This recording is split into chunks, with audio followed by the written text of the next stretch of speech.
looking at a sort of intersection of three different crises: climate change, biodiversity loss, but also human rights. We have with us Dr. Tom Wakeford from the Action Group on Erosion, Technology and Concentration, and I've known Etc. Group for a very long time, and only today, in fact, know what your acronym stands for.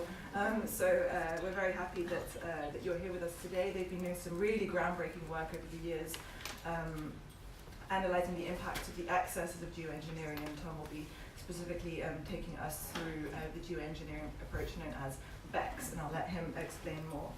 We have with us also Patrick Worms from the World Agroforestry Centre, based in Nairobi, who is highly knowledgeable about agroforestry. Many of you will know him. He's a very prominent speaker here in Brussels, and he will be specifically talking about the implications for mitigation and adaptation here in Europe. We will also be joined a little later by Dr. Jean-Pascal Van Ipcc, who I'm sure many of you know. He's a climate physicist at the university and former Ipcc vice chair, and he will talk to us about the Ipcc report and the implications on land. But we will first hear from Paul Brannan, member of the European Parliament representing the north east of England, a member of the Committee for Environment, Public Health and Food Safety. And I've had the pleasure to work with Paul on a number of occasions over the years, and know him firsthand to be one of the most serious, hard-working MEPs that are in the European Parliament. So it's a pleasure, very much a pleasure that he is here with us today. And lucky us that he's passionate about tackling climate change and reducing poverty, and that he has a very special place in his heart for forests. But before I hand over to Paul, I would also like to acknowledge that we have some very interesting and distinguished people among us here in this room. We have at least registered 5 people from the European Commission, from 5 different Directorate Generals. We have a number of people from member states, permanent representations. We have a number of industry representatives, and also many NGOs representing interests as varied from transport, animal rights, development and conservation. I say that because we would very much like to give time to our audience, to you all, to ask your questions, and also to make your own additions to this debate and to this space that we have opened. And so I will be a ruthless timekeeper. And without further ado, I would like to invite Paul to take the floor. For the hour is late and the time is short. It's 12 years now since Al Gore took his slideshow out around the world, An Inconvenient Truth. It's 12 years since I read James Lovelock's Revenge of Gaia. And interestingly, the IPCC recently said we've got 12 years to sort out the situation with climate change, or it will become uncontrolled. For the hour is indeed late and the time is indeed short. Meanwhile, in the White House and in Brazil, all the more important that the EU leads and delivers in relation to climate change. And we must get the EU strategies joined up. And I think that's a concern that several of us, many of us probably share in this room, is that we have various pieces of work at the EU level, and there seems to be a lack of joined upness. Now, land, especially in the European Union, but land globally, is a very precious resource. And we need to maximize its use in the delivery of climate mitigation, while at the same time ensuring we don't badly erode soils and release the carbon that the soils contain. One of the things that I admit I had no idea until I started being the socialist lead on the LULUCF piece of work, land use change and forestry, is that there is more carbon contained in the peatlands of northern England alone than in all of the forests in Germany, France and the United Kingdom put together. I had no idea of that until 2 years ago. A huge amount of carbon stored in the peatland. If you include wider wetlands, a phenomenal amount of carbon is stored in our wetlands. For the hour is late and the time is short. And my focus, as Hannah said, in the last few years has been particularly to focus on forestry, on what a tree can do. Many of you will have seen this fold-out poster, which is fantastic and is really genuinely surprising when you fold it out and discover all of the different things that a tree can do. We can produce from a tree pretty much anything that we can produce in the past from fossil fuels. It's fantastic. But there's a warning here. And the warning is they're not all equally beneficial in the battle against climate change. There are some standout products on that list that we really should be focusing on. And I would argue that the number one standout product on that list that we should be focusing on, because it's the biggest and single quickest thing we can do in tackling climate change, is to use construction timber more and to build more out of wood. We have a global housing crisis. There's a housing crisis in Mexico. There's a housing crisis in Brazil. There's a housing crisis in India. There's a housing crisis in China. If we build all of those homes that are needed out of concrete, out of brick, out of block and out of steel, you can forget tackling climate change. It's game over. And the thing we have to do is to shift into massive use of construction timbers globally. A ton of wood, unlike a ton of concrete, can reduce carbon emissions by 2.1 tons. That's how much wood can soak up carbon in the atmosphere. If you use concrete, you are creating CO2. If you use steel, you are creating CO2. If you use brick and block, you are creating CO2. For the time is short and the hour is late. And that shift into construction timber is already happening. I've been over to Vancouver and seen the world's tallest wooden building at 18 stories, student accommodation at the University of Columbia. In the Ho-Ho building in Austria, we are currently building 24 stories, which when it's finished will be the tallest wooden building in the world. And the wood that is used in that building is all Austrian cross-laminated timber, and all of that wood, to make 24 stories, will be regrown in 1 hour and 17 minutes in the Austrian forest. In 1 hour and 17 minutes will be grown the timber that goes into the tallest and biggest wooden building in the world.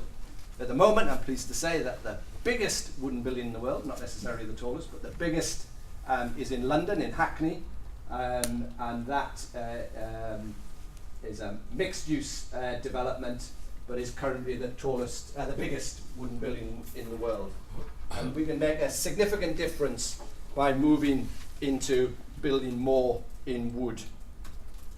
And compare that use of wood, which I think is the best way of using wood, with probably what is the worst way of using wood, which there still is a place for, which is to burn it to create energy.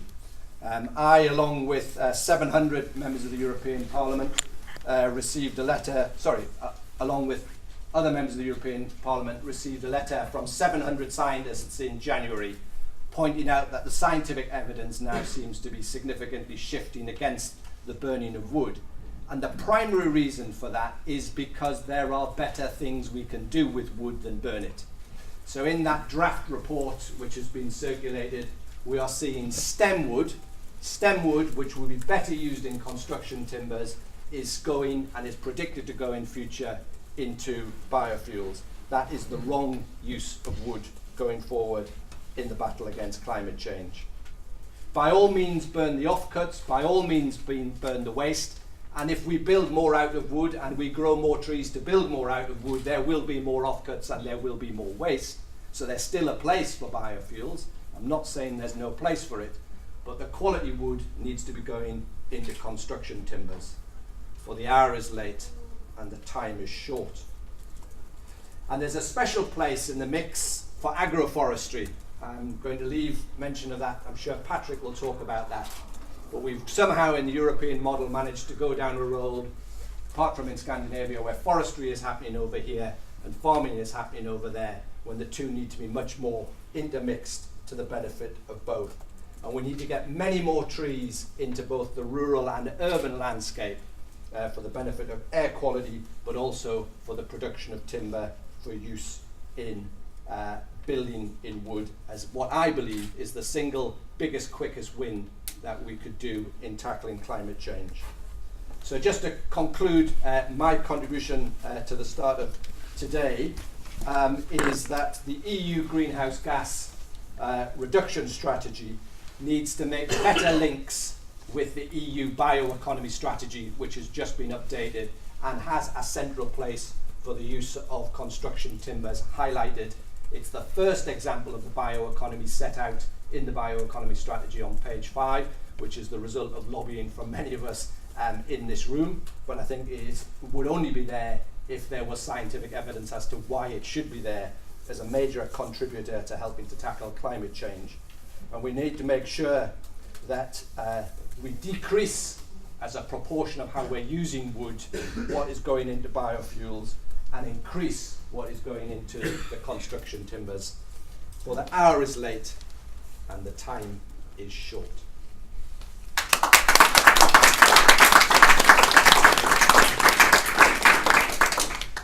Thank you, Paul. That on? Yes, thank you, Paul. So the message is let's build with wood and not burn it. Certainly a message I think that Fern would subscribe to. We're now going to hear from Kelsey Pullman, who has been with Fern for only 1 month, but is already a very strong forest climate advocate for us, and she will talk to us about the role of restoration in the EU long-term strategy. Thank you, Kelsey. Great. So I can skip the first slide because that was already introduced. So basically, I want to go over a good amount of things in just 10 minutes. First, without dipping too much into what Jean-Pascal is going to cover, I want to go over a few of the key messages from the Ipcc 1.5 degree report and the certain implications that are laid out for land.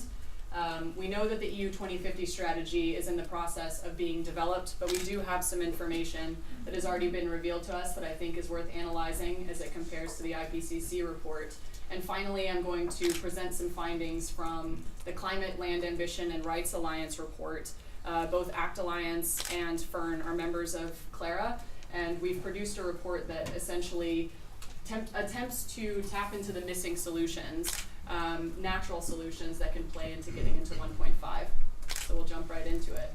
One of the things that the Ipcc report definitely attempts to highlight is the fact that forests are a very key solution in achieving negative emissions, but at the same time, forests are increasingly threatened by global warming, increased fires, increased pests. And so the first thing that we need to think about is, whenever we're structuring mitigation solutions for carbon dioxide removals, we need to think about activities that are going to improve the resilience of the land in the face of an encroaching threat from climate change.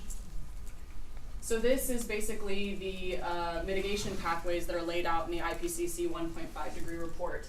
The gray is the decarbonization that's needed from the fossil fuel and heavy industries. The brown is the natural solutions contributed by agriculture, forestry, and other land use. And the yellow is bioenergy with carbon capture and storage.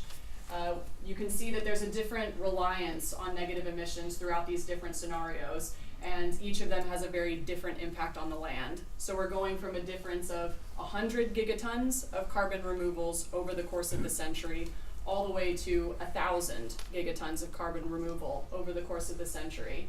For the least impactful in terms of land use change, only afforestation, so the planting of trees in an area that wasn't previously forested land, is considered. This is, of course, leaving out a lot of other activities that are mentioned in the Ipcc report as having a potential massive mitigation impact that is not recognized in the modeling. The other difference between this less impactful scenario on the land and the heavily impacted scenario is the amount of land use that is basically used for biofuels.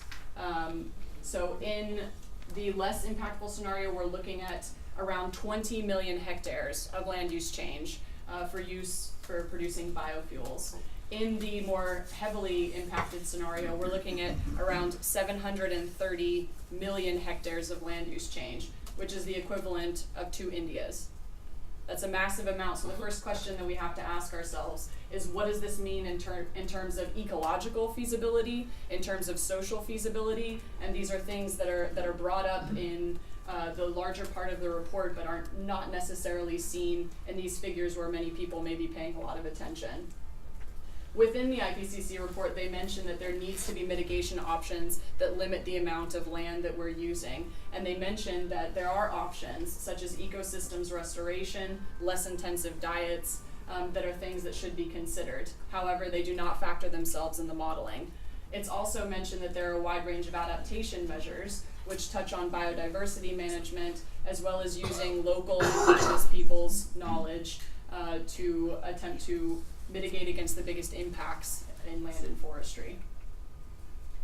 So now we have to compare the draft EU 2050 climate strategy, understanding that this is going to evolve over time. New drafts will come out, but there are some lessons that we can definitely take, hoping that they will change before the release of this report on the 28th of November.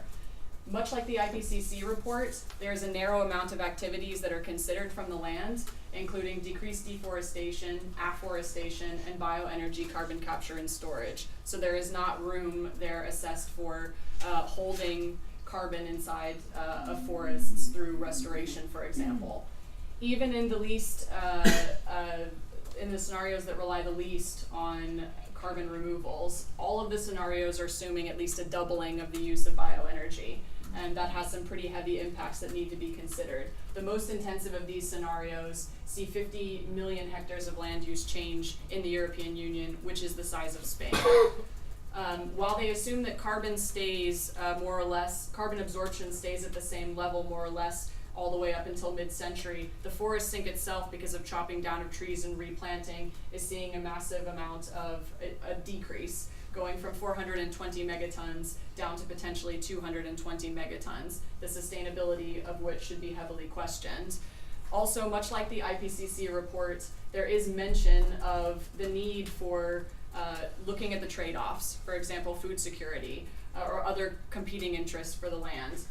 Also, the need for reforestation and stopping conversion of land is mentioned. However, we're not hearing this in the broader modeling of the report.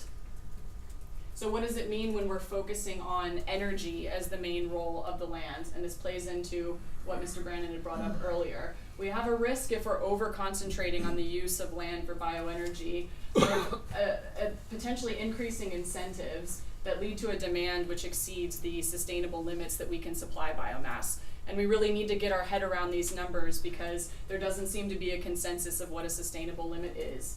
So we have commission figures that states that the amount of sustainable wood solely for energy use and not for any other purposes is 675 million cubic meters. There are other numbers, however, that put sustainable wood harvest for all purposes, for substitution effects like in buildings, at 620 as a maximum. So there's a question that needs to be posed, especially in the context of the bioeconomy, of if we have a handle on the scope that we are demanding for wood. Because if the bioeconomy is attempting to play a role, looking at the potential of the land to sequester carbon on its own. And that is the goal of the Clara report. So the Clara report is presenting global figures, and so it's important to say that in advance. And it's divided between ecosystems restoration, protecting rights, and transforming agricultural systems. The goal of this is to be more reflective of solutions that would look to balance sustainable development goals, biodiversity, and social acceptability of the mitigation actions that we'll have to pursue. So I'm only going to focus on the ecosystems restoration part in the top left. So the bar that you see on the left is the totals of carbon that can be achieved globally per year by 2050. What's important to point out is number 2 and number 4. These are the elements that were not quantified and that were missing in the Ipcc report and in the preliminary assessment that the EU 2050 strategy suggests. Ecosystems restoration amounting to about 1.86 gigatons. I realize that that's hard to read from the back, but a big figure that I can pull out is that of this 1.86 gigatons, 27% of that is coming from restoration in temperate and boreal forests. So these are the forests you're going to see majoritarily in Europe, to give you kind of a sense of scope. So temperate and boreal forests around the world would be contributing 0.5 gigaton per year by 2050, which is a considerable contribution to the need of negative emissions worldwide. So then the question becomes, what about European restoration figures?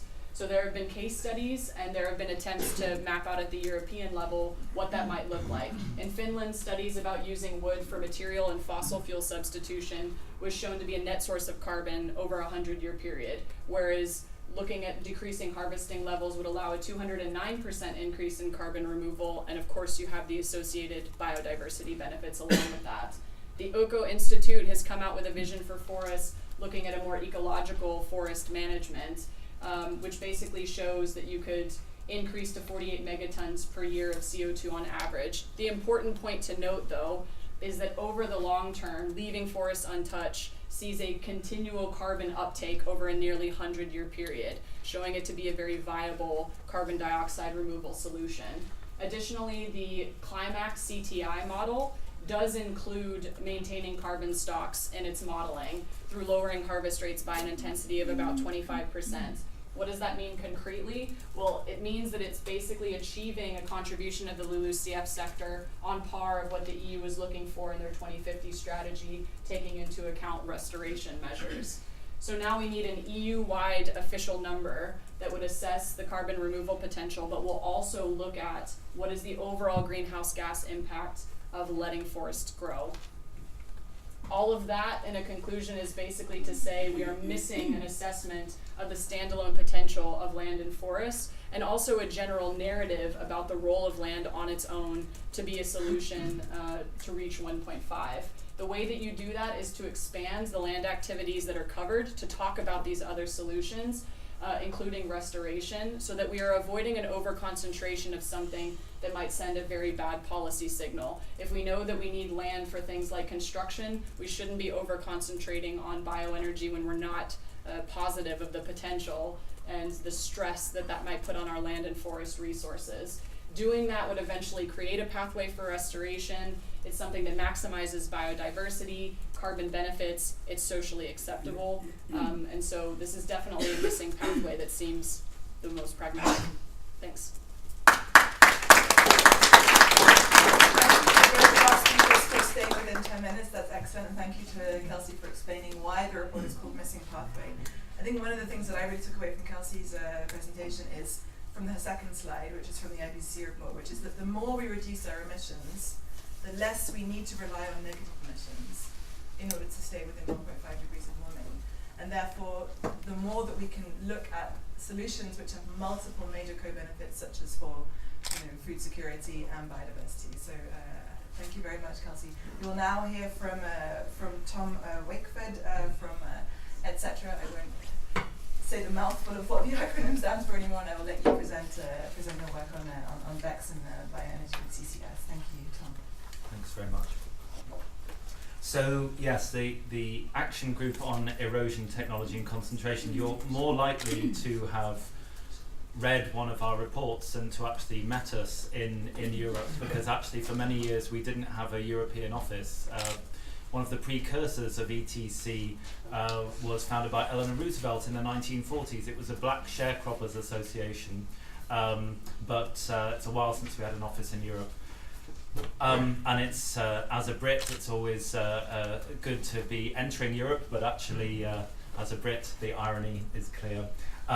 So I just wanted to say I come in humility as somebody with an ecology background, because this whole area is hugely uncertain, and that's one of the points I'm going to be making. We were told throughout my childhood and many of yours that the Green Revolution had been a great success. Well, actually, in retrospect, and if you've read work by Raj Patel, Stuffed and Starved, and other reviews of the Green Revolution, it was a geopolitical project for the US to control countries in the Cold War. The argument that more people who were hungry were fed is specious. Similarly, the GM revolution, GM biofuels, I think many people in this room will realise that actually that was a lot of hype that GM would feed the world, GM would sort out energy problems, didn't happen. And now we've got another revolution, which are these negative emission technologies, of which BECCS is one. So to very briefly say what BECCS is, because I think most people in the room at least know the acronym and the basics. Bioenergy carbon capture and storage is really just saying we're going to do biofuels, but it's actually a good thing because we're going to bury the carbon. So you've got all that benefit of absorbing the CO2 as things grow, sucking carbon out of the atmosphere, great, and then we're just going to bury all the emissions when we burn them. Well, there is no evidence that BECCS will work, not credible evidence. You know, look in the peer-reviewed literature, it's not there, and we feel there's plenty of evidence that it won't work, and I think, you know, the Clara report touches on that. But I wanted to sort of bring that out, use a tiny bit of feedback from you, the other participants. Who here has been in a small boat on a piece of water? Any boat? Canoe, rowing boat? Could you put up your hand? Okay, so that's the majority of you. So I wondered, was the boat you were in ever leaky? Was the water coming in? I've been on lots of badly maintained sailing boats or rowing boats, water's coming in. And maybe there's a possibility of a storm. If you're particularly foolhardy like me, you'll try and cross to Belgium on a boat with this bilge pump, it's called, pumping the water out. Wooden boats, particularly bad for that. So what we're doing at the moment is looking at these carbon budgets, which is effectively water that's in the boat already, and we're trying to pump it out. So when you look at the Ipcc report, it's very clear that they're saying we need 10 to 15% cuts in carbon emissions per annum. So we need to get pumping, right? But and every year we're not pumping, the water's still coming in, right? We're getting lower in the water, storms coming, and so as that water gets higher, we're building up a bigger task for those of us in the boat later on, and people can only pump so hard, right? There's a limit to our capacity to pump water out. So BECCS are actually, by saying you don't need to start pumping yet, which is effectively what they're saying, we can buy ourselves some time while we sort out our technologies that aren't invented yet but are going to be great. They are putting our boat in mortal peril. But the Ipcc economists have a different view. The drafting group of Assessment Report 5 has plenty of people from the fossil fuel industry, Exxon being prominent among them. It's not a neutral body that, you know, we're all brought up to think, oh, science can be neutral. Ipcc economists are not neutral, and these economists have a magic glue for our boat. They're going to stick it back together, and it is these negative emission technologies. They've no idea how it works. They've given it, you know, this term BECCS, and as we've seen from the presentation there, they are factoring it in to in fact all their models, and 3 of them are absolutely dependent on it. But their glue is actually a corrosive acid to what remains of our leaky boat. It is actually seeping and making the hole bigger. Give you one example of that. The aviation industry has already come out, somebody might remember the acronym better than me, it's called CORSA, thank you. And so they've basically factored in that all these technologies are going to work, BECCS are going to work, negative emission technology are going to work. So they're going to carry on growing. They're going to carry on till 2035, just factoring in these things, offsetting their growth. So actually it is making our condition worse because it's letting off the very industries that should be regulated, and carbon emissions should be brought under control. So I guess as an ecologist by training, I'm also really struck by how BECCS just the modelling just assumes that you can do all this massive industrial planting of species and it'll be fine, because actually, you know, these peatlands that you're probably going to be digging up, in fact there was a big pop groups in the 1980s in Britain got tax subsidies to go and dig up peatlands for cheap forestry. It was a good way of, in a high inflation world, you could keep your money in trees. So those peatlands will be planted with massive forest. All that carbon will be reduced, put up into the atmosphere as carbon dioxide. And we will be forced to rely on technologies that also don't exist, like air capture of carbon, which, if they're even attempted, are going to put more chemicals into the atmosphere and have their own dangers. So we're in a denialism pushed by the fossil fuel industry. They denied climate change had human causes, and now they're giving us negative emission technology, say, well, whatever happens, don't worry, we're just going to carry on. So in conclusion, I want to leave as much time as possible for discussion, because definitely want to share perspectives on this. The Clara recommendations ETC stands full square behind, and I think just to come back to these models on the screen before, modelling, and I speak as somebody who did his PhD doing ecological modelling, it is a form of storytelling, right? You make assumptions and you tell a story, and it looks really accurate, but it's a story, and you can tell a different story and produce other graphs with different assumptions. And I think, you know, the Clara report is a really good step towards doing that. So we are not only against BECCS, we are, unlike some in the sort of climate change, among the sort of super critics of the fossil fuel industry, we don't even believe there should be research on BECCS. We think there should be, obviously, this. We need to oppose the EU's policy of saying there needs to be 2 or 3 times the amount of bioenergy, which, you know, whether or not they believe it can have its carbon captured, let's not take that gamble. And also, the EU is also talking about this innovation principle, which some of you may have read about, which is basically a way of deregulating research to say, well, as long as it's sort of got corporate sponsors and it's called innovation, let's go full steam ahead. Well, if that's into BECCS, that's not acceptable either. And there's a whole sort of debates around how innovation, how research is regulated, we need to get into. And I guess finally, maybe a bit beyond the scope of this meeting, I'm a great believer, as are our southern partners. We're driven by an accountability to our partners in the Global South. We have one of our co-directors based in the Philippines, and about half our staff and most of our partners are in the Global South. And one phrase that comes up in all sorts of communities struggling is, community is built by a hard common task. Well, that pumping we can do, it's hard, but it helps build community, and in a fractured Europe and a fractured world, that can only be a good thing.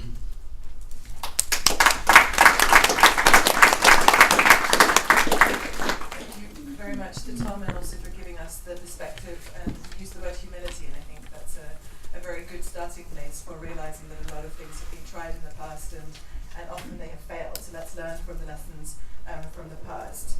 And something that you said brought to mind a headline, which was a coined phrase by Kevin Anderson, of carbon unicorns, and of course you were putting on the table, why is it that these carbon unicorns in the form of BECCS are entering into our models?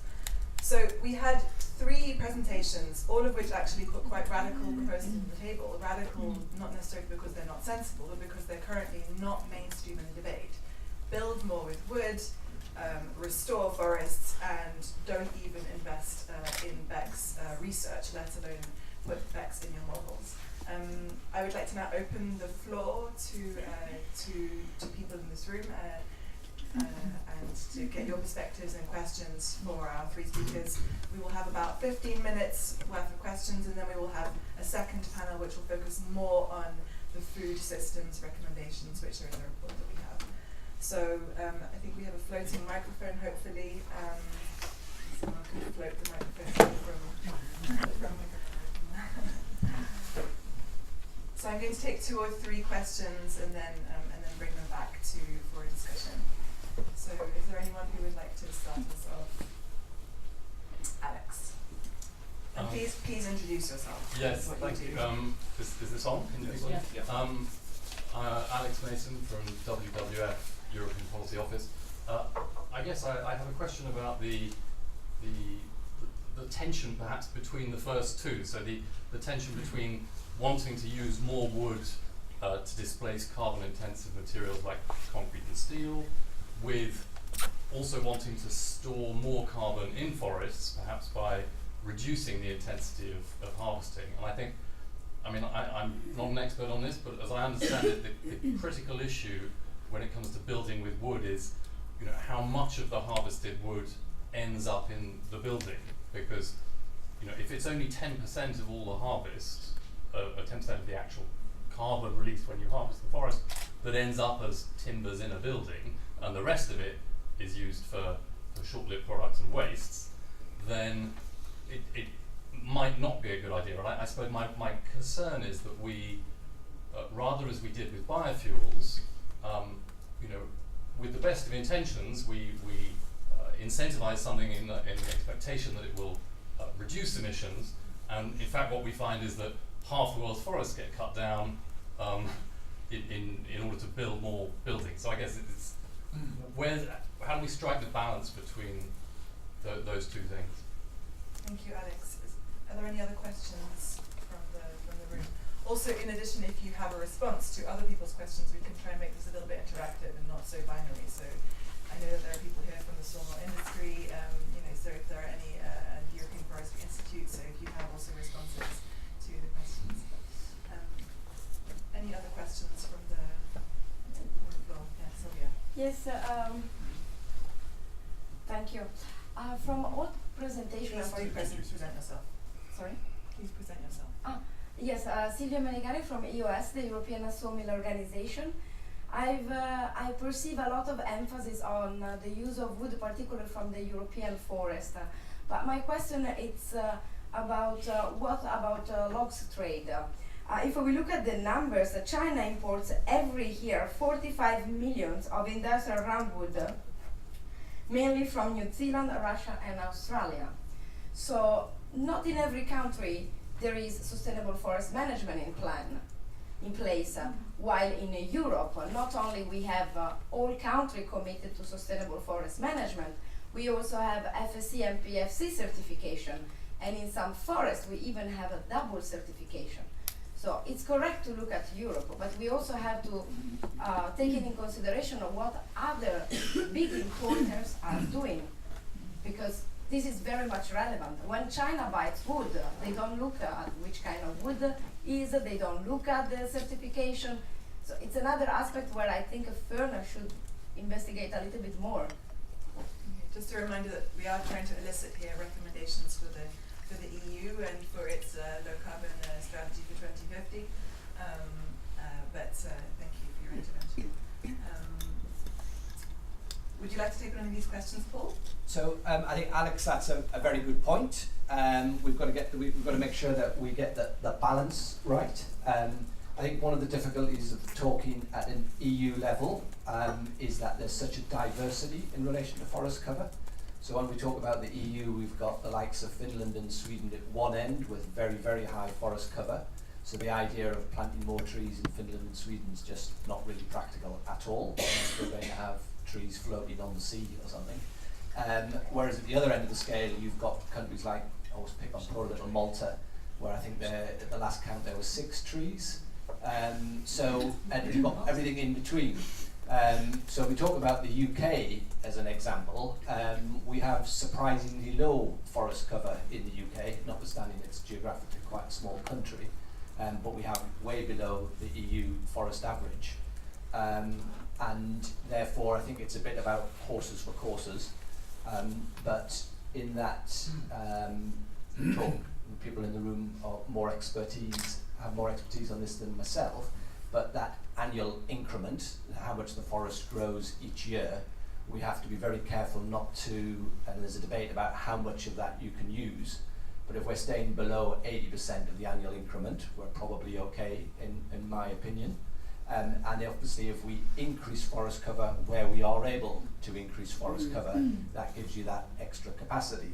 Now, how we make use of a felled tree to make the most use of it, the best use of it, you get into some interesting debate. So that piece of engineered timber that I was waving is laminated veneered lumber, which is made from, it's from a company, Metsä in Finland, which is made by peeling the tree. Now they would argue that you then get more wood out of the tree than if you make cross-laminated timber where you're cutting the wood out of the tree. So that's a more efficient use of the wood, but it'll only get you up to about 5 stories in height. Whereas if you want to get up to 40 or beyond stories, you're going to have to use cross-laminated timber. So again, horses for courses. But I think if we're aware of what you said in your question, then we should be able to avoid any danger. Having said that, which goes on to Sylvia's point, so yes, China is the biggest importer of wood in the world. The United Kingdom, would you believe, is the second biggest importer of wood in the world. So if we're not careful at an EU level, we'll make very good use of our forests, and we'll hardly cut down any trees, and we'll plant a lot more, and we'll use a lot of wood, and we'll import it all. Now that's not a solution to what we're talking about today. We have to make our own contribution to growing our own product. In the same way as we need to make our own contribution to growing our own food, and we can't outsource food growth and wood growth to elsewhere in the world, where quite possibly it might be done a lot worse than it would be done in the EU. Great, thank you, Paul. Kelsey, do you want to add anything on that? Well, I mean, I just wanted to add that when we're talking about policy incentives, it's another area, kind of importation of wood from outside the European Union, that isn't adequately reflected in what we've seen so far in the EU long-term strategy. From the leaked draft that came out a couple of weeks ago, it has basically assumed without any sort of policy levers that there is a cap on the amount of imported wood that comes from outside the European Union, because as we know with the Renewable Energy Directive, there's been an increase in imports of wood that come from the southeast of the United States and has heavily affected the forests there. And yet we don't, we're assuming that a lot of the biomass will come from inside Europe without any policy that would have that happen at the end of the day, which just goes back to the question of what incentives are we putting forward. Thank you, Kelsey. Tom, do you want to add something? Just to very briefly back up this idea that exporting the damaging growth related to climate change abroad. I mean, it would be we don't accept.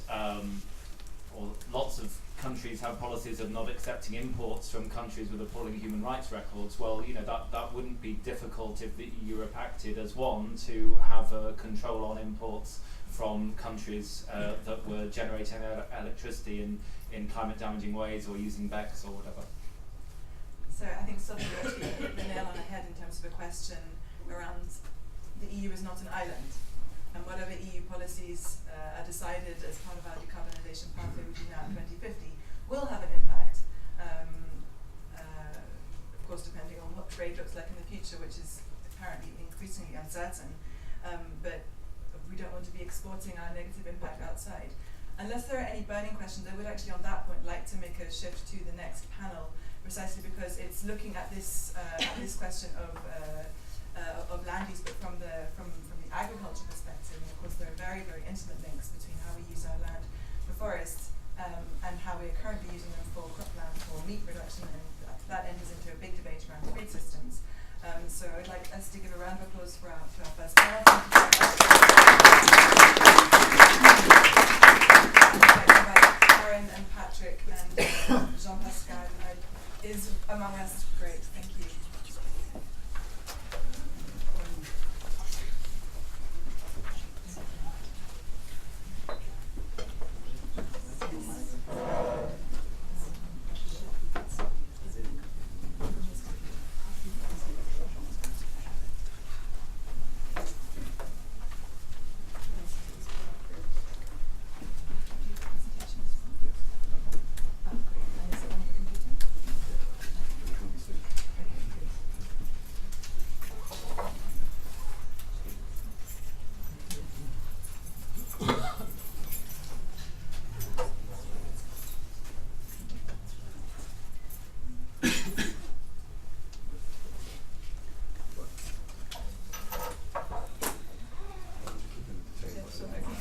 So Patrick is looking for his presentation. presentation.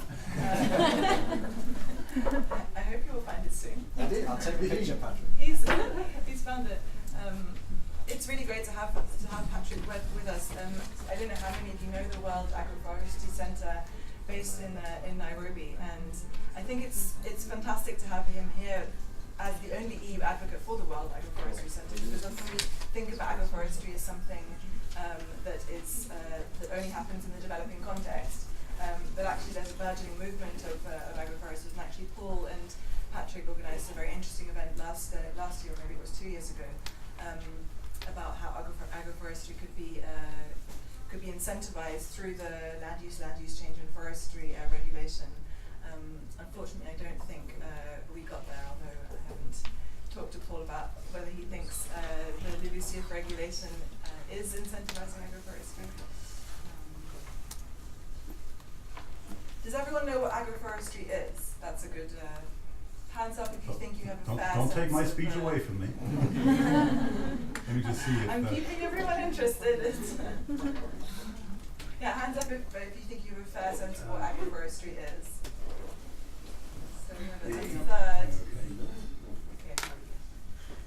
So we have a lukewarm.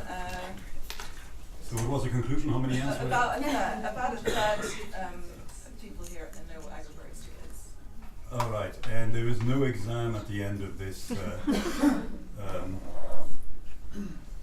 Okay. There is no exam at the end of this, so thank you very much for giving me the opportunity to talk about this. I actually wear two hats. I work for the World Agroforestry Centre, which is a Nairobi-based institution that researches the role of trees in agricultural landscapes, mostly in the poor bits of the tropical and subtropical world. But I'm also president since this summer of the European Agroforestry Federation, which is all of the agroforestry geeks and all of the agroforestry nerds that you find in European academia, but also in European practice, that are interested in these techniques. And before I go into that, I'd like to tell us what our core job is. And this is our core job. We have a broken economic system when it turns out that we have an activity called agriculture that is responsible for about a third of emissions, half of employment, 2/3 of land use, and 3/4 of global freshwater use to generate less than 5% of global GDP. That means most farmers are poor, most farmers are unproductive, and most farmers are doing horrendous things to their land simply because they are not making the money necessary to do it well. Lesson 1, food is too cheap, and it is too cheap everywhere in the world. Lesson 2, it's not about GMOs. It's not about tractors. It's not about bloody GPS or precision agriculture. What is the difference between these two pictures? Both of them are grazing systems. The system on the right is called set stocking. Set stocking is a fancy word for saying, I'm a lazy fucker. I'm just going to leave my animals to go wherever they like on my paddock for all year round. And the animals do what you would expect.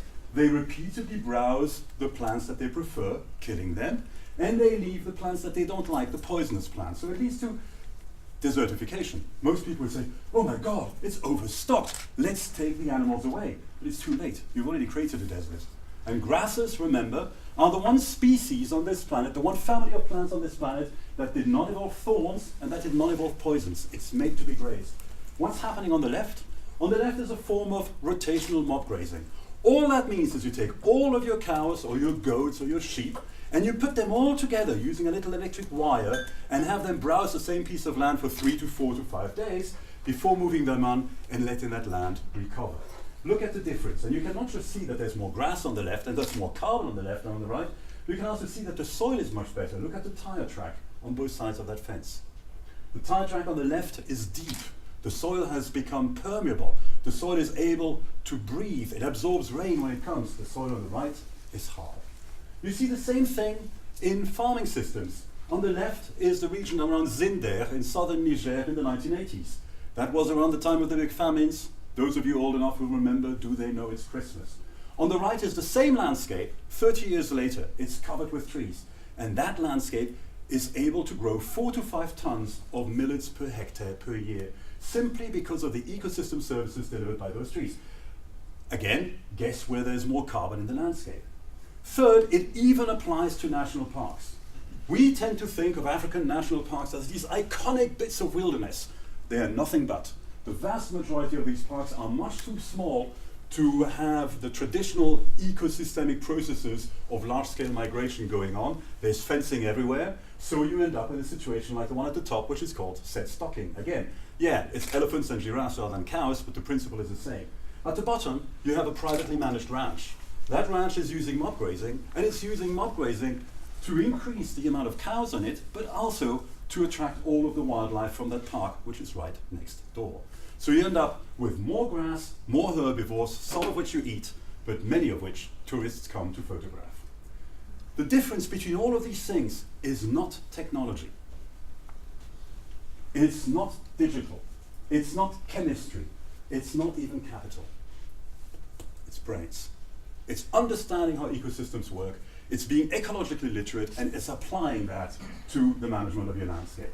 Now, finally, what does that have to do with agroforestry? Well, agroforestry is the inclusion of trees in agricultural landscapes. And what this map shows you is where you find trees on farms in the world. And if you compare it to this map, you see that they almost coincide. Wherever you have people, you have trees. And the reason for that is because properly managed trees do a lot more than just providing timber for construction or biofuel, God forbid. They work for their living first. For example, those of you who use shea butter in your beauty products, that's the kind of landscape it comes from. So you have cropland. After the harvest, the animals eat the stover and fertilize the trees, and the trees provide these additional commodities. Exactly the same system happens in the temperate zone. This is in the EU. This is an apple orchard with a beef production system in Poland. Notice how the area on the left has been completely grazed, and the area, on the right has been completely grazed, and the area on the left is still open for grazing. It's a form of mob grazing. These cows are going to stay in that little paddock for no more than 2 days, then they're going to be moved on. Or if you have a mechanized cropping system, this is in Zambia, this is maize and Phytoherbia albida. It's a lovely tree, it's a legume, so you don't need to add any fertilizer.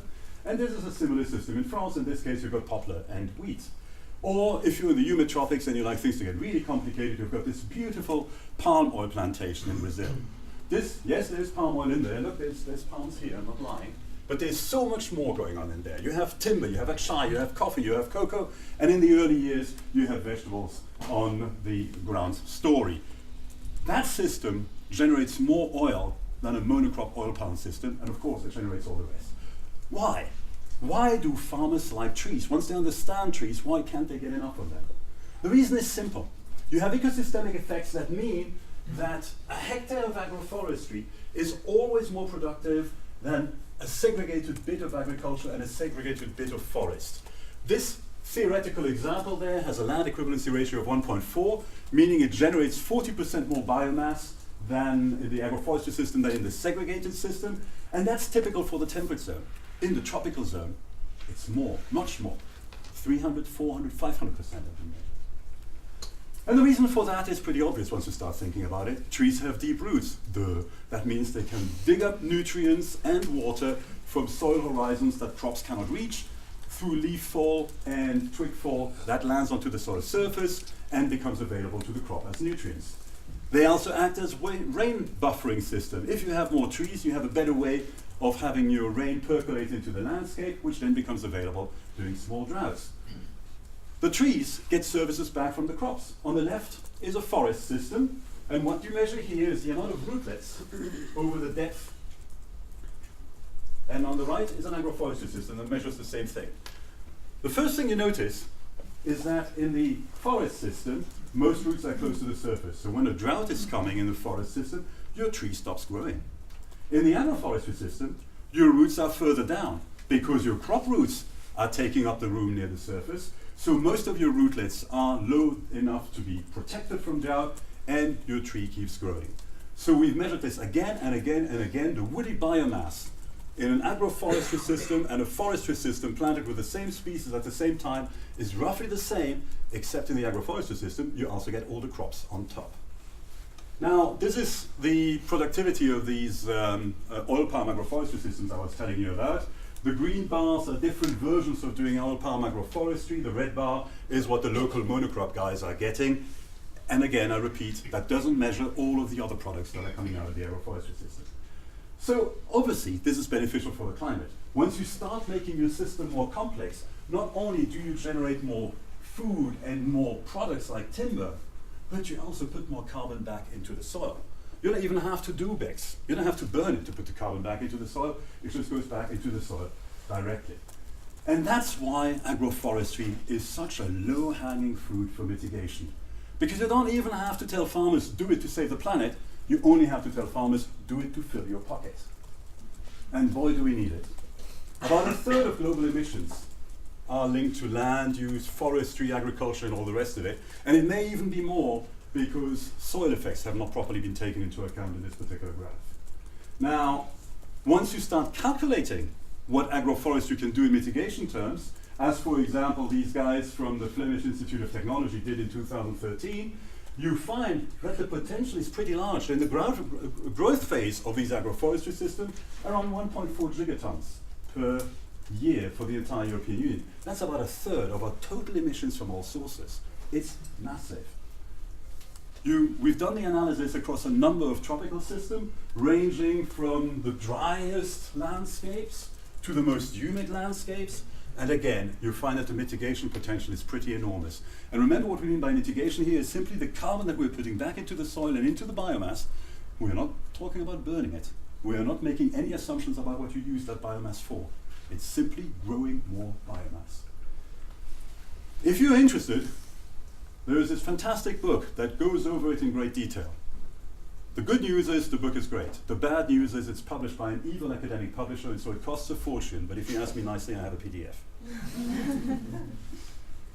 Now, agriculture is a disaster.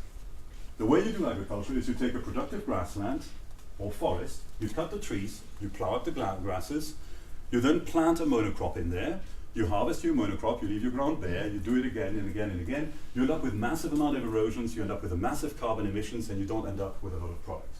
But that's how agriculture has traditionally been done, so we ended up with a lot less carbon in the landscape. Now, if we do agriculture the clever way, and we put trees back, we are of course going to put that carbon back in the landscape. And there I have good news. We've actually measured this. Now it turns out that over 40% of the world's agricultural lands already have at least 10% tree cover. And that's increasing by about 4% per decade. That was the increase between 2000 and 2010. So as the climate is becoming more and more erratic, more and more farmers are turning to trees to improve their income and protect themselves against extreme weather. Europe needs it as well, because everything here is predicated on forestry being a great thing. But forests are not going to be a thing forever. They're predicated to have practically zero effects on mitigation in 2050. Notice that agroforestry is not taken into account there as well. Notice, for example, that grasslands is barely taken into account. And the reason I say that is because, having looked at the papers, they are not taking into account grasslands management at all. And of course, if you manage grasslands badly, the way we're managing them today in the European Union, that's where you end up. If you manage grasslands well, you can get mitigation figures of 5, 7, 8, 9 tons per hectare for the grass, even though cows rot and belch methane, yes, we know. But take all of that into account and you can get massive benefits. So, the likelihood that we're going to see reason, 2 minutes? All right, I'm going to be there. The likelihood that we as a species are going to see reason and cut our carbon emissions down by 10-15% per year over the next 10-15 years is somewhere between 0 and 0. That's just not the way we rock. We like stuff. The Chinese like stuff, the Indians like stuff, the Africans love stuff. Everybody is going to get more stuff, because the one thing that capitalism is really good at is taking natural systems and turning them into stuff. So adaptation is going to be really, really important. And adaptation in agriculture is something where agroforestry can be extremely helpful. This is what happens to your crop field after you have harvested it. You have a bit of wind, boom, it goes away, erosion. This is what happened to your crop field if you're a stupid idiot and you're trying to build your potato ridges on a windy day. Same thing again. The wind is blowing your soil away. How can we prevent that? The old-fashioned way, hedges.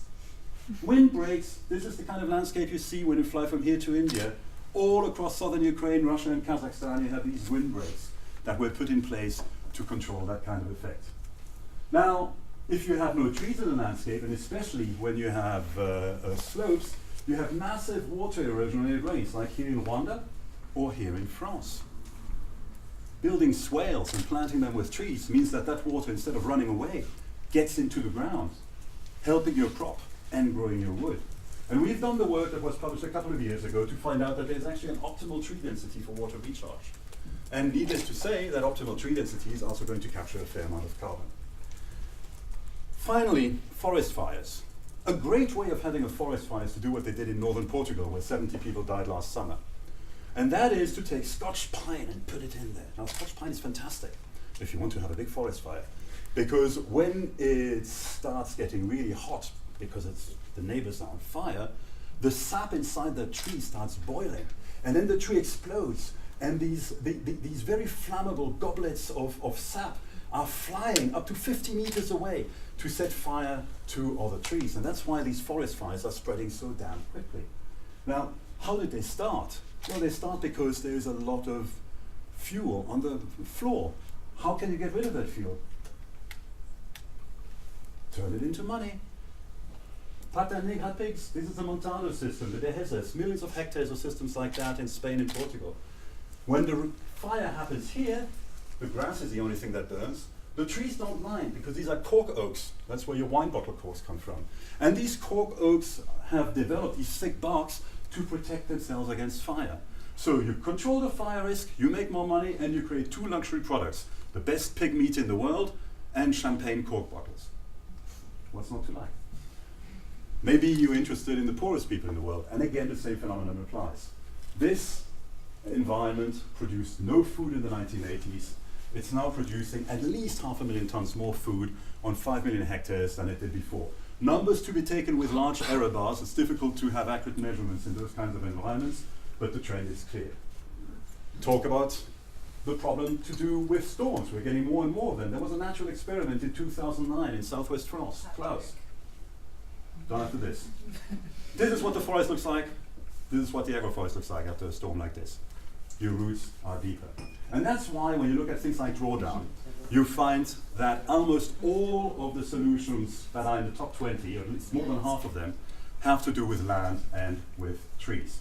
Because unlike with Brexit, ladies and gentlemen, in land restoration, you can have your cake and eat it. Thank you very much.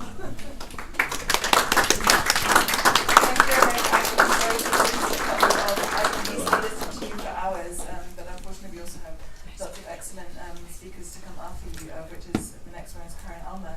I feel like you really took us on a bit of an emotional roller coaster, at least that's how I felt it. So it started off relatively light-hearted, you know, it's the root star, which I think is a really good point, and then reminded us about the seriousness of the impact when you don't treat land sensibly, and of course the tragic deaths in Portugal, which I think is no laughing matter. So thank you very much for bringing up these important points. We will now hear from Karen Ulmer from Act Alliance, who are our co-hosts of this event. Thank you, Karen. I've been negotiating with Patrick Worms. I said I have to go first, because if you come, what do I have to say? He's happy to come after. I have heard him a lot, and I think the figures and the solutions seem to be all there. It's quite striking. We're also very happy to see agroforestry projects in the South and Sub-Saharan, also supported by the European Commission. Lots of solutions in natural systems that we would like to see being promoted, being replicated, being put forward. Where we come from is we want to see solutions for all. And the all is many of us and many people, many farmers and many indigenous people in the world who at the moment are rather at the end of receiving the harsh side in terms of violations, etc. So I did like the hour is late and the time is short. I'm coming from a faith-based network, and you have the term of kairos, which is, that's the time when we have to change, that's the time when we can act, because time is dense. And indeed, I think the challenges are huge. That's why we are also joining the Clara report. The Clara report is beautiful in the sense that it also brings together different kind of coalitions and actors and movements.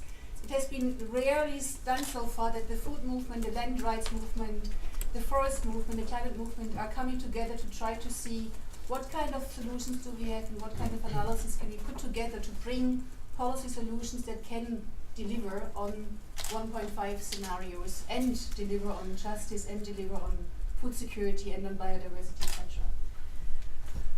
So,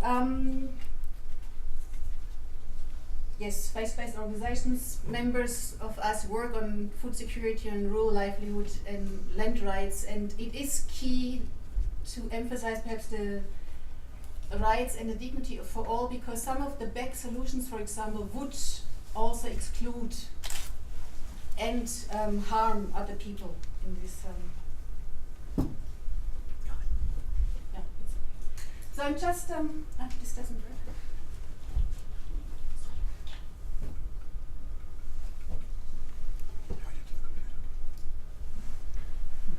Page down? No? No? Just try to sorry? Oh, sorry. I'm sorry.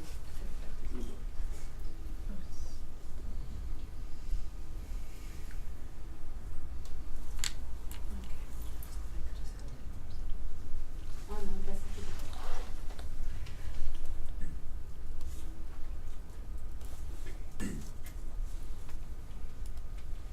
So what the Clara report does is bringing these analyses together. So it talks about these intersected crises of food security, of biodiversity, and of violation of land rights. That's very important because there is a trade-off and there is a lot of competing interests when it comes to land, when it comes to delivering on food or on rights, land rights and on natural systems. So this kind of equity that the Clara report puts at the forefront is key, we think, because it can provide on the solutions for all. And the Clara report is also quite clear that the problem is overconsumption of a few of us who can afford. So there is a policy challenge in there also for us in the rich affluent countries. Many of the, and I can perhaps go to the next one if I minute. So the solutions put forward in the Clara report do try to bring that holistic analysis and identify the intersection of the different crises, which can open up new synergies as well in terms of providing for low risk and long lived solutions and low cost climate actions in land and forests. We also know that many of the agriculture natural ecosystems are at risk of collapsing, and therefore we do need a solution of how to revitalize and redynamize them. So, oh no, you see, this has been mixed up, I guess, with the other. Awesome. If I type this in.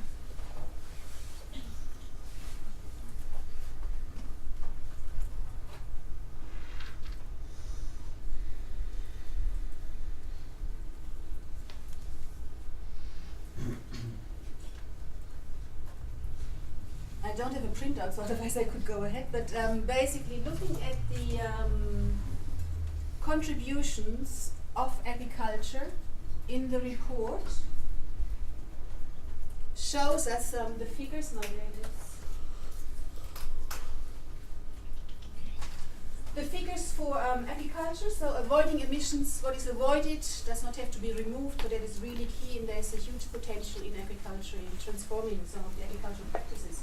So the Clara report provides agricultural pathways that looks into practices that include agroforestry. It importantly looks at reduction of synthetic fertilizers. It looks at less and better livestock. It looks at healthy diets. It looks at transformed food systems, less fossil fuel heating of greenhouses, food miles, frozen chain, food loss and waste, etc.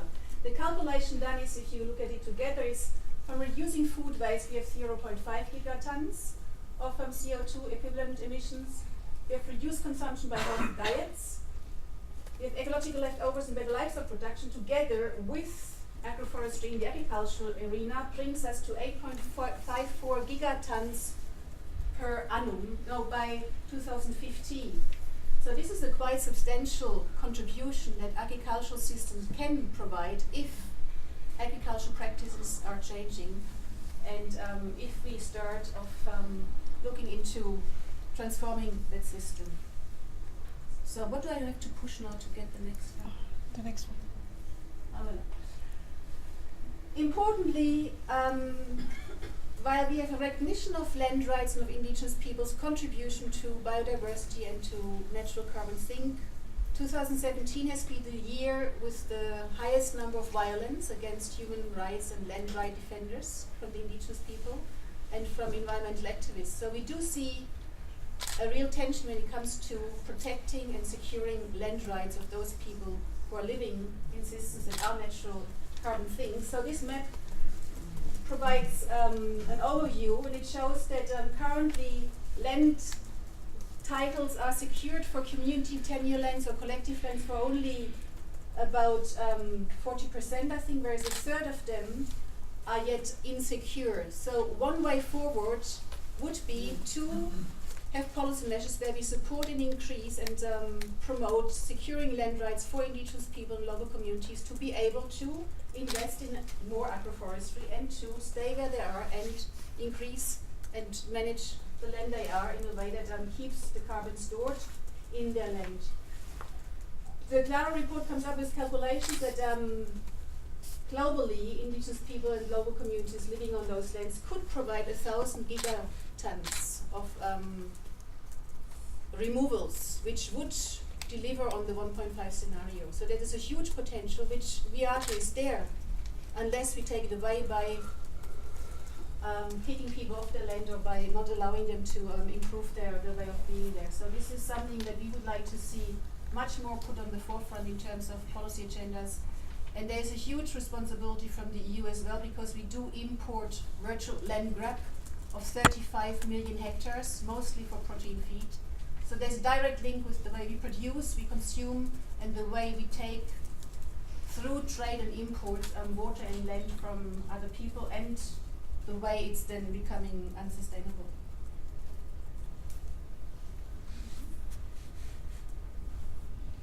I've been looking into another report that just came out. It's a French report from IDRI, the French Research Institute on Sustainable Development. It's just out, and there's a project called the 10 Years for Agroecology, looking at modelings that if we were to start with transition and moving towards agroecological approaches in our agriculture, we could by 2050 also contribute and make this essential contribution with mitigation and adaptation in the agricultural arena.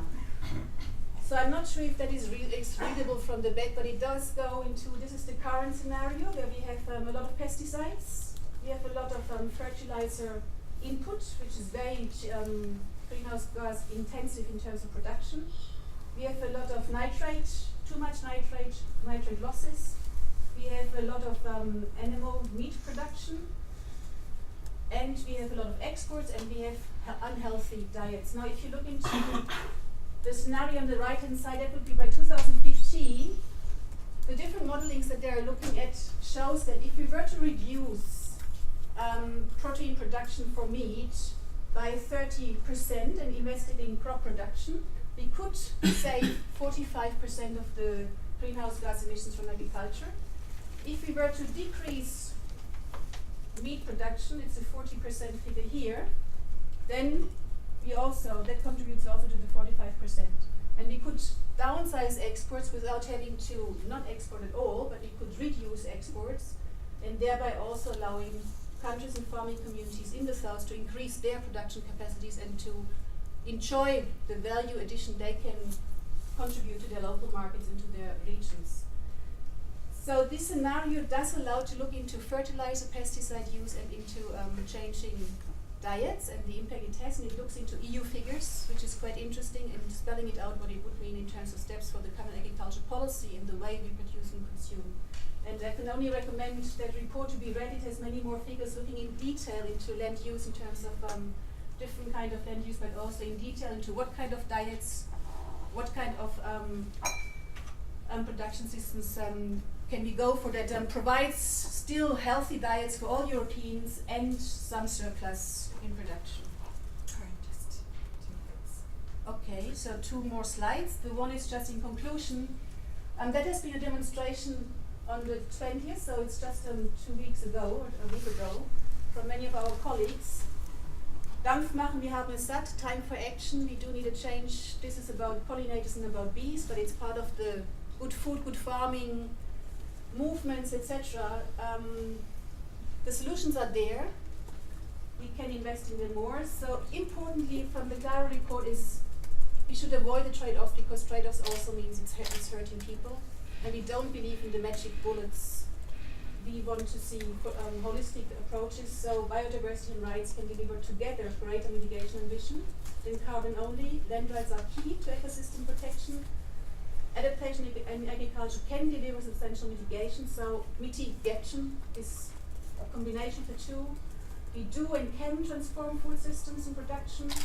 Equity is key because we want solutions for everybody. And sharing reconciliation, there is also an issue around violence and about conflict prevention and conflict sensitivity, because land is by nature a very conflicted issue in many, many countries, and we know that in particular in developing countries. And to end, there's also just a new research coming from Serb Bordus from Wageningen University. He does look into scaling up or scaling not up is not the only question. He does caution against this innovation hype, and we also see that the EU's long-term strategy does very much invest and put forward innovation as the way to increase growth and adapt. Innovation doesn't mean solution. We can get it wrong by scaling up the wrong things in the wrong way. And it's a very interesting work he's been doing, just published his PhD. Selective scaling can get more of the same by losing diversity, working against anything we want in terms of biodiversity and ecosystem function. Scaling it up the wrong way can lead to asymmetric scaling, putting things out of proper proportions. And it can also be excessive scaling, which means we deplete sources rather than replenish and redynamite and revitalize resources. Thank you. Thank you very much to Karen for bringing this actually quite cutting edge research that you ended on, which I think is very interesting for us to look more in detail at. And also congratulations for putting on the table perhaps the most mainstream solution that we've heard so far, which is that of reducing the meat consumption and reducing food waste. And I just looked at the figures from the Clara report, and it does show that a potential of 7.5 gigatons could be saved per year between now, globally, between now and 2050. So 7.5 gigatons every year, given that the EU releases about 3.4-ish gigatons of CO2 per year. So it's a significant amount.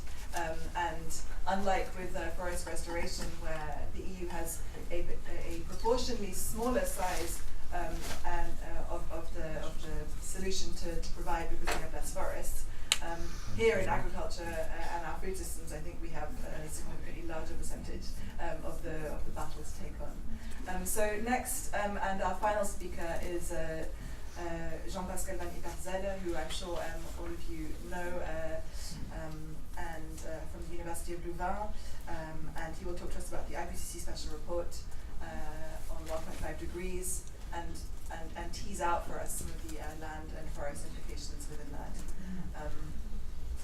I think it's a top secret presentation because it's going to be presented from his very own computer. So we're all very excited to see what this presentation will be. Thank you so much for being among us.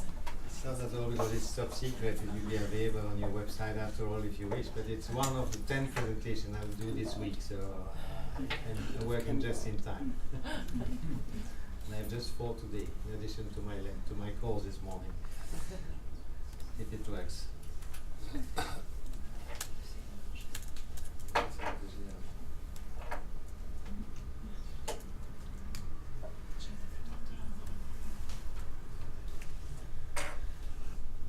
Maybe while we're waiting, if there are any, does anyone have any questions for either Patrick or for Karin, or would just like to make an introduction at this stage while we're waiting for the presentation to come? Just very practical. Yes. If I may ask very practical. Yes, of course. Please present yourself and also bring a microphone.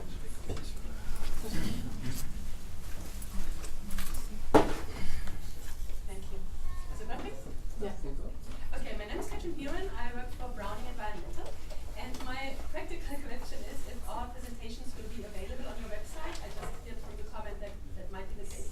Yeah, I think as long as the presenters are all happy, Patrick is nodding. And, yes, and of course at the back, so the especially the presentation that Kelsey and Karen gave. At the back you will see the copies of our executive summary of our reports. But yes, as long as the presenters are happy to share them, we're happy to put them on our website. Great, thanks. So we have space for maybe one more question. I saw one at the back there, and otherwise, Tom, or perhaps the lady at the back, because it's always nice to hear from new voices, and also from the back of the room, and also from women. So. Good afternoon. I'm Shirley van Loon from the European Commission. I work in DG Development Cooperation, International Cooperation and Development DG. I'm not in charge of policy, so I'll already tell you that, because in case there are questions about that, I have a colleague of mine nearby which is more informed about it.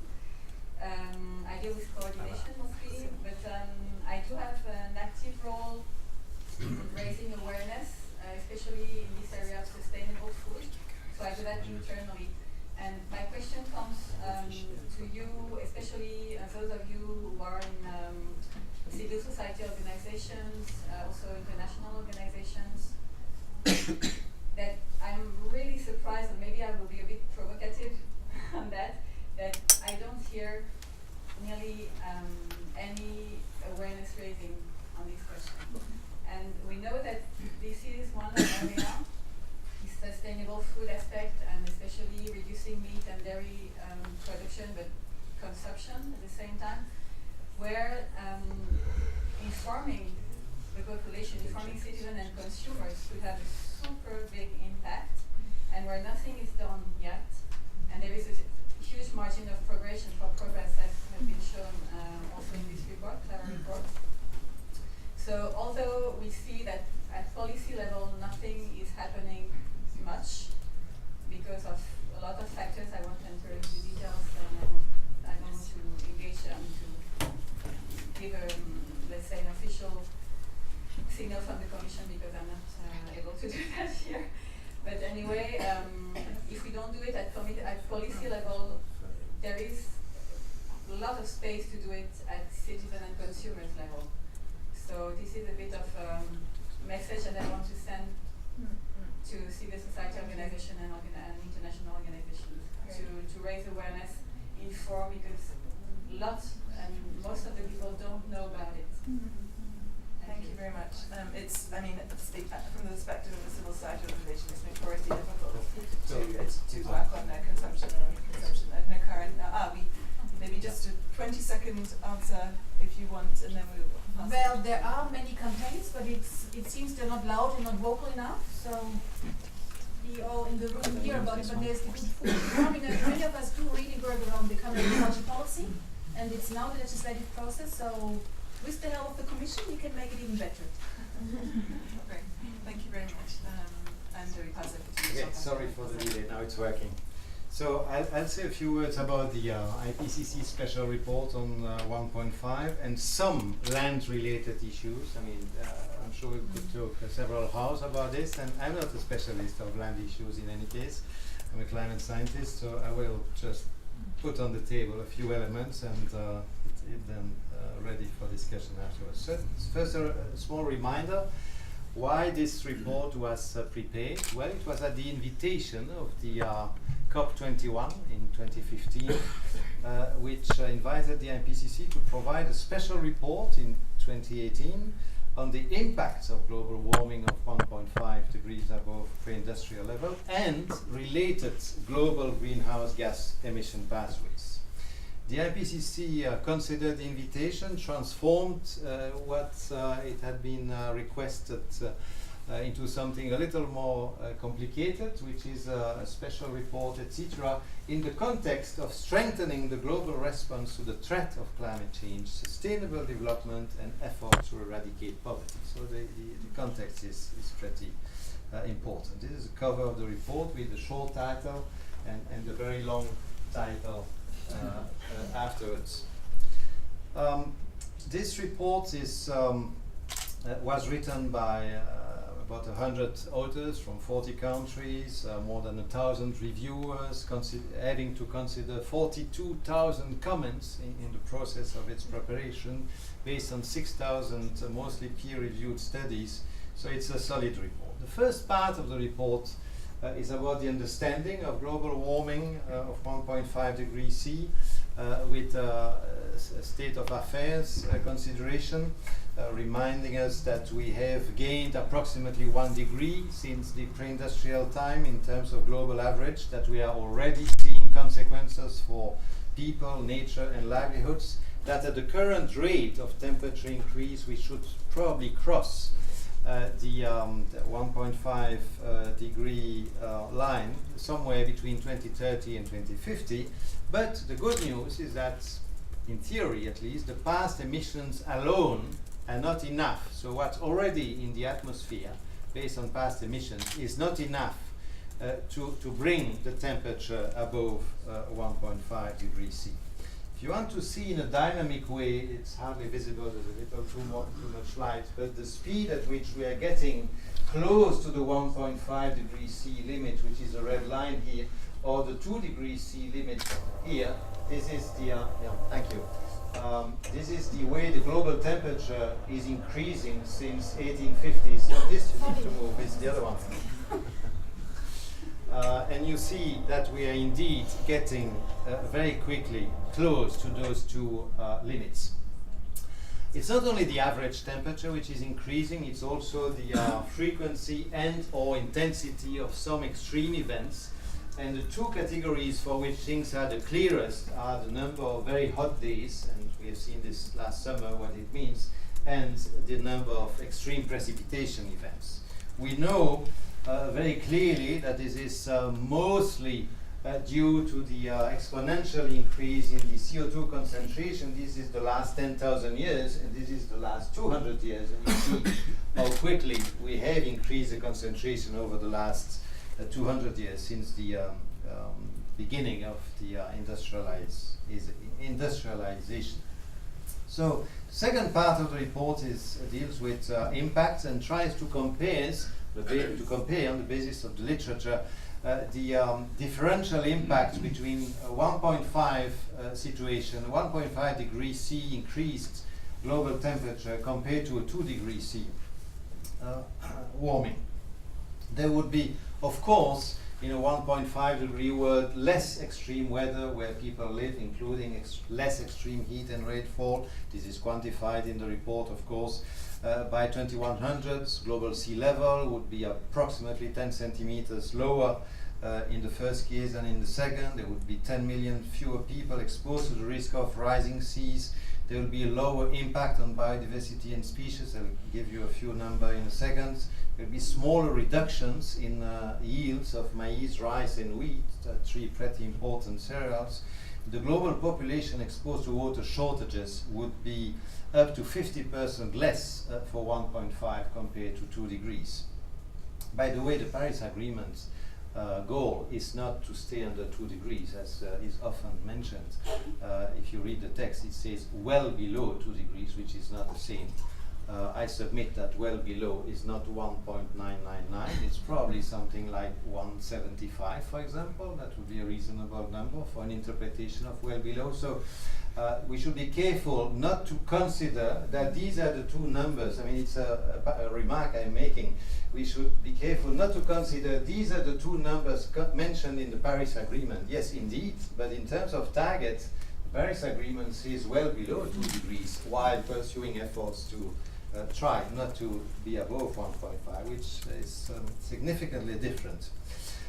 There'd be lower risk to fisheries and livelihoods that depend on them, and it would be up to several hundred of million people, a large number, exposed, fewer people exposed to climate-related risk and susceptible to poverty, so both together by 2050 in the 1.5 world. One way the Ipcc has tried over the years, and this for the third report already that this is done, has tried to capture in a synthetic way the increase in the level of risk when the temperature increases in 5 different categories of reasons for concern is this well-known diagram. Another way to present was a presentation emphasized by the World Resource Institute. So this is not an Ipcc document, but it's based on the Ipcc report, and it provides in a very simple way a number of impacts for 1.5 and 2 degrees. The numbers here, the numbers coming from the Ipcc report, and if you just have a look at, for example, the number of species lost for plants related to land issues, you see that it's a doubling of the percentage of species lost for 2 degrees, 2 degree world compared to a 1.5. You have numbers here for the different species. Now, emission pathways and system transitions consistent with the 1.5 warming is the third part I want to cover quickly. The Ipcc, of course, insists on the importance of having emissions decreasing very quickly by 45% compared to 2010 level. We're in 2018. Compared to 2010 level by 2030 already to be on the 1.5 under the 1.5 line, compared to only quote unquote a reduction of 20% for a 2 degree world. The net zero, the period where net zero emissions for CO2 would need to be reached would be around 2050 for the 1.5, around 2075 for 2 degrees. And of course, the remark is made that reducing non-CO2 emissions, for example, black carbon and other emissions like that, would have direct and immediate health effects, which is one of the positive synergies you can have between climate policies and other targets you're pursuing. Now, to realize those, to achieve those very deep and quick reductions, the report covers the huge change. The report talks about unprecedented scale in all sectors, deep emission cuts in all sectors, using a range of technology, changes in behavior. I mean, diet was mentioned, changes in diet is covered in the report, increased investment in low carbon options. The progress in renewable energy would need to be mirrored in other sectors in terms of speed of change. And then we're getting close to some of the concerns that you are discussing here. We would need, said the Ipcc, to start taking carbon dioxide out of the atmosphere, at least for some of those scenarios. It doesn't automatically mean BECCS. I mean, it could be through afforestation for some scenarios. I'll show you that. But of course, and this is close to your heart, I know, there are implications for food security, ecosystems, and biodiversity. The national pledges that we have on the table are not enough to limit warming to 1.5 degrees C, and they're not enough to limit warming to 2 degrees either, by the way. And the decline in emissions would be needed before 2030 and would need to be substantial. There are very interesting diagrams showing the speed at which emissions would need to decrease. Of course, these are highly simplified trajectories showing the difference between this trajectory where the zero emissions would be reached in 2055 compared to 2040. You see the difference in CO2 concentration in the atmosphere, and of course this would result in differences. I don't have to discuss the details, but some of the differences between the temperature level are related to those changes in emission pathways. This is an illustration of the time period when the zero net emissions would be needed, so approximately 2050, 2050 is here, it's hard to read, but 2050 with a range is the time when to stay under 1.5 degrees C it would be needed at the global scale to have net zero emissions, which is of course a huge challenge. Then there are 4 illustrative model pathways in the special report. There are 3 pathways which involve little overshoot above little or no overshoot above 1.5 degrees C, and 4 pathways which involve much more of an overshoot above 1.5. You have very interesting colors here on those diagrams. This color is for fossil fuel and industry. This color in brown is for AFOLO, and the yellow one is for BECCS.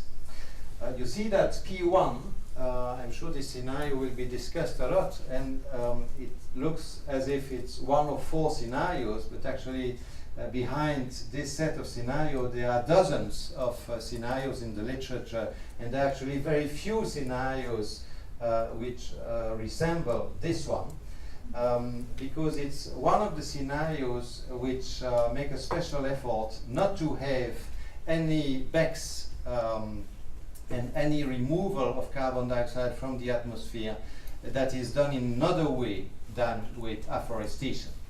The second one is with limited BECCS, and then you see the third one has much more BECCS, and I won't mention in this discussion on the 1.5 target, the fourth one, because that one has a significant overshoot. Then what's very interesting is that for each of those model pathways, you have a number of characteristics and changes. For example, CO2 emission changes in 2030 relative to 2010, and then the same for 2050 for those scenarios, so minus 58%, minus 93%, etc. But you also have then very interesting values for primary energy coming from biomass. You have land area of bioenergy crops in 2050. This is very hard to read, so I just zoomed on just those numbers so you can see them more clearly. It's only a selection of, but look at the whole table.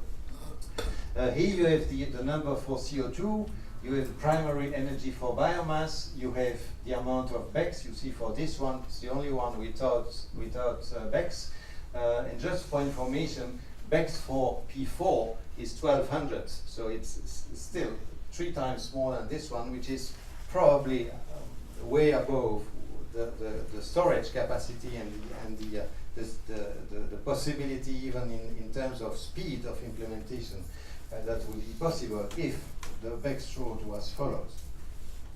Land for bioenergy crops in terms of millions of hectares in 2050. You see there are big differences between those 3 scenarios, and then I also put 2 other numbers related to agriculture, methane, changes in methane emissions and changes in N2O emissions from agriculture. The last section of the report is the section setting the strengthening of the global response in the context of sustainable development and eradication of poverty, looking at the links between SDG 13 and action around SDG 13, climate action, and the 16 other SDGs, and looking at the synergies and trade-offs. For example,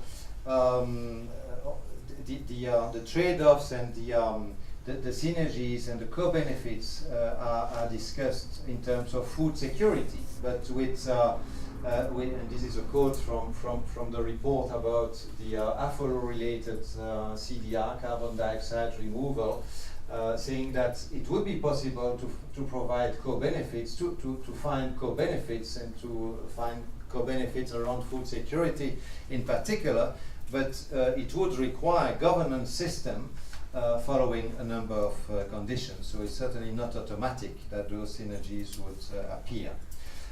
This is a very complicated table, but it's quite interesting if you look at the details. I will zoom on the top because then it's a little easier to understand what it's talking about.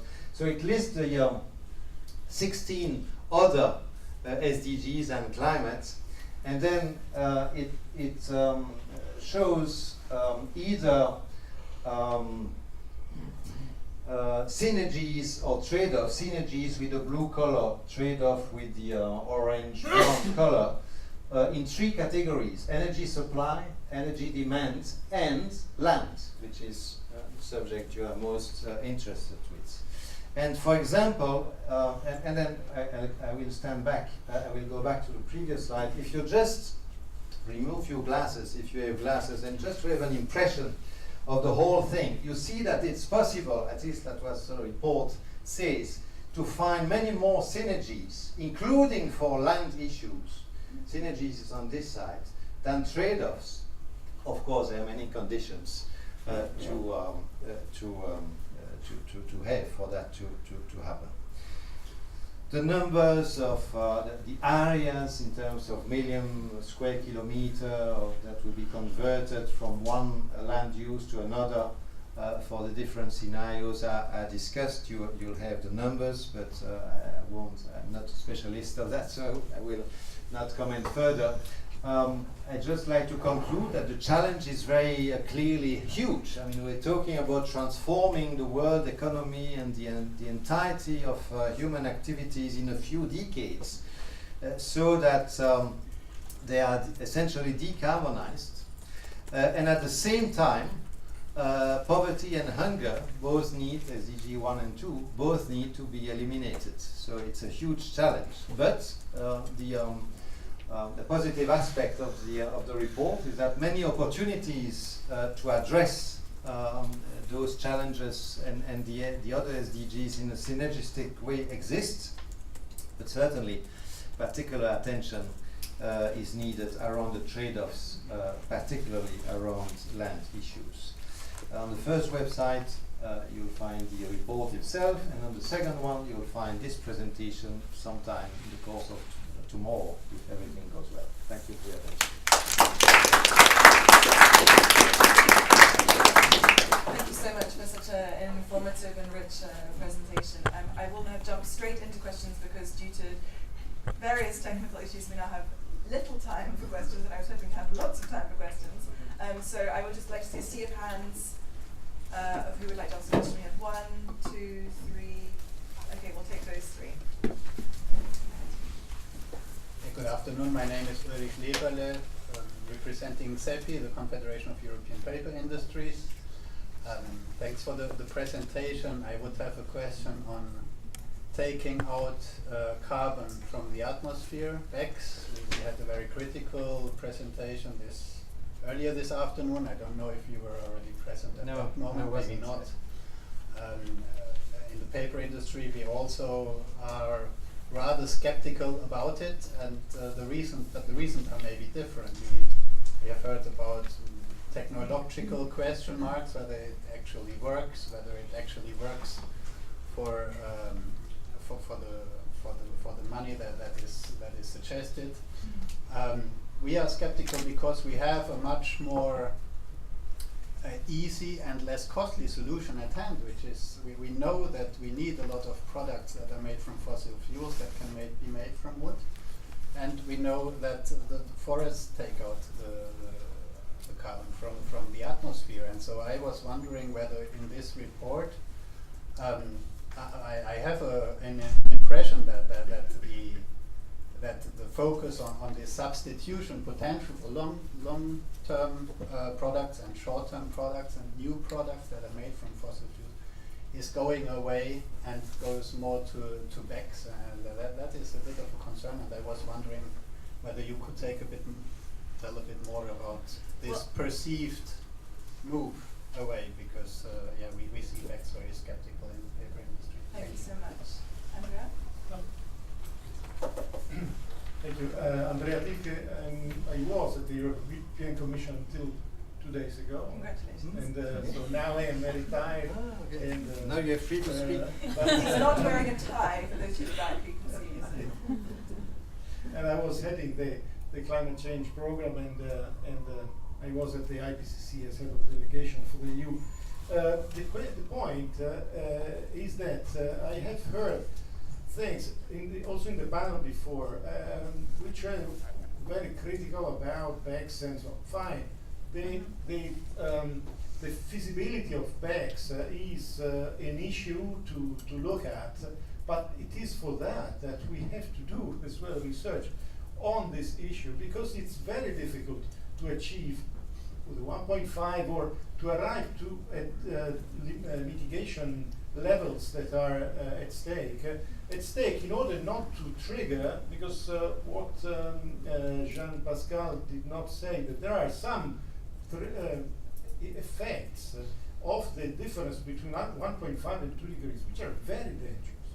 I'm working in this field very much on the Arctic, and the issue is that it's almost quite well established from models that, at least from models that do not represent fully the dynamics, but the Greenland ice sheet may be triggered to full instability between 1.5 and 2 degrees. And it's a major change in, for instance, Arctic sea ice between 1.5 and 2 degrees. These are the main things on which we have to engage in staying, most possible, to the lowest level possible. So, fine. And recommendations that are coming down from a high-level panel on decarbonization that will publish a report at the end of this month are go only on zero carbon solutions. Low carbon solutions may go on, but they are not enough because time is short, and we have to. And our time is short as well. I will just take one further question, Alex. Very quickly. Very quickly. Seconds. Yes, fascinating presentations. I have about 20 questions, but just one maybe for Jean-Pascal. The IPCC report, even scenario P1, so without BECCS, includes a lot of land devoted to energy crops. If you look at the studies, then just doing nothing and letting land revert to forest will actually suck more CO2 from the atmosphere than you save in burning fossil fuels. So I don't understand why the models have any energy crops in at all. So we have two questions for yourself. One, promoting harvestable products, and the other saying, well, why don't we just use the land for forests? And then there was a general comment, I think, for Tom. 30 seconds to answer these two very complex questions. I am probably not the best person, and there may be better persons here to answer the questions, because I'm not a land expert. I mean, certainly harvested wood product is a way to remove in the long term CO2 from the atmosphere, but you're probably not going to put all the CO2 that's generated by fossil fuel usage if fossil fuel usage is not curbed by making paper or making furniture. But it's certainly one avenue offering some capacity to store carbon in the relatively long term, but it's certainly not going to solve completely the problem. But the IPCC, the report speaks about it. I mean, I don't have the numbers in my head, but it speaks about the potential coming from that, but it's a limited potential. Then on afforestation and the role of, the better usage of land, I'm wondering whether the two other speakers might not be better persons to address the point made. In 15 seconds. If you want. Well, I guess to answer such a complex question. the global indigenous people or communities do lack a voice for advocacy in terms of securing the land rights. So there's lots of solutions for which we do need to respond policy-wise in terms of giving them more prospects. Yeah, and I would remind you that the work that's been done on agroforestry simply shows that when you complexify agricultural landscapes by mixing trees, crops, shrubs, and animals, you are increasing biomass productivity, and if you decide to turn some of that biomass into timber or into fuel, that's an economic decision you can take later. But meanwhile, you are creating that additional biomass, so you are sucking more carbon out of the atmosphere, and more importantly, something that I've not seen discussed extensively in the IPCC report, you thus have the possibility of locking up far more carbon in agricultural and pastoral soils than is commonly assumed. Great, thank you very much. We are just over time, so I would like to end the event here. The point of the event was very much to elicit recommendations for the EU who are at this critical phase, just before they announce their long-term strategy for decarbonization, which will be on the 28th of November. And I think we've had a lot of very interesting proposals coming out of that. You know, less meat consumption, less food waste, build more with wood, don't burn it, but be careful that you're doing the right kinds of innovation. Don't forget the EU is not an island, that any policies that we have will have implications outside the EU, and it's great that we have two representatives from DG DevCo here with us today. The call to increase land rights of people, again, that's a recommendation for DG DevCo to be very present in the final weeks as the strategy comes to a close. And also that we heard from Kelsey that, unfortunately, according to the leaked draft, which none of us are supposed to have seen, but many of us have, things are not currently going in the right direction in terms of all the things that we've been talking about today. So that was one of the reasons why I wanted to organize this event. And thank you so much for everyone for a very rich discussion. Thank you so much to our speakers for coming, especially with your fourth one today. It's only the second, there are two more. Okay, so the time is short and the time is short and the hour is late and the time is short. So I wish you all a good rest of our afternoon. Thank you so much for coming.